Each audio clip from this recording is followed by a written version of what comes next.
Ajouté, les Palestiniens ont appelé jeudi à une grève générale et à des manifestations dans les territoires occupés pour protester contre la reconnaissance américaine de Jérusalem comme la capitale d'Israël, alors que le Hamas se prononçait pour une nouvelle intifada contre cette initiative potentiellement explosive.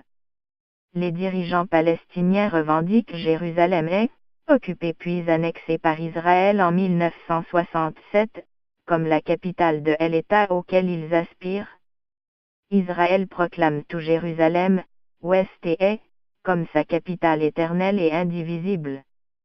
La communauté internationale s'est gardée de reconnaître Jérusalem comme capitale. Pour elle, la question du statut final de Jérusalem, l'une des plus épineuses en vue d'un règlement de ce vieux conflit, doit être négociée entre Israéliens et Palestiniens.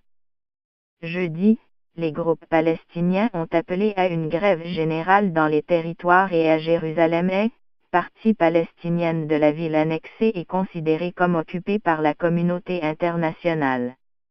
Les magasins sont restés fermés dans la matinée, les écoles également.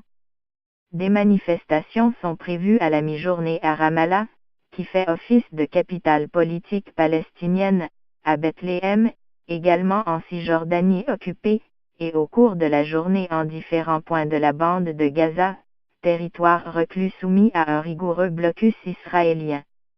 Le mouvement islamiste Hamas, qui gouverne la bande de Gaza, a appelé à un nouveau soulèvement populaire. On ne peut faire face à la politique sioniste soutenue par les États-Unis qu'en lançant une nouvelle intifada, a déclaré le chef du Hamas, Ismail Haniyeh. L'armée israélienne a annoncé le déploiement de bataillons supplémentaires en Cisjordanie, ce qui représente a priori plusieurs centaines de soldats. Cercle de feu passant outre aux mises en garde venues de toutes parts, le président américain Donald Trump a rompu avec ses prédécesseurs et la communauté internationale en annonçant mercredi cette décision historique aux conséquences imprévisibles et en ordonnant le futur transfert de l'ambassade des États-Unis de Tel Aviv à Jérusalem. Trump, justifiant son geste notamment par sa volonté de tenir une promesse de campagne à la différence de ses prédécesseurs, s'est attiré une vaste réprobation à travers le monde. Pour mains analystes, Trump prend le risque d'ouvrir la boîte de Pandore tant Jérusalem, avec ses lieux saints pour les Juifs, les chrétiens et les musulmans, constitue un sujet passionnel. Cette décision plonge la région dans un cercle de feu, a déclaré le président turc Recep Tayyip Erdogan, qui s'emploie à mobiliser le monde musulman. Même le grand allié saoudien des États-Unis a parlé d'actes irresponsables.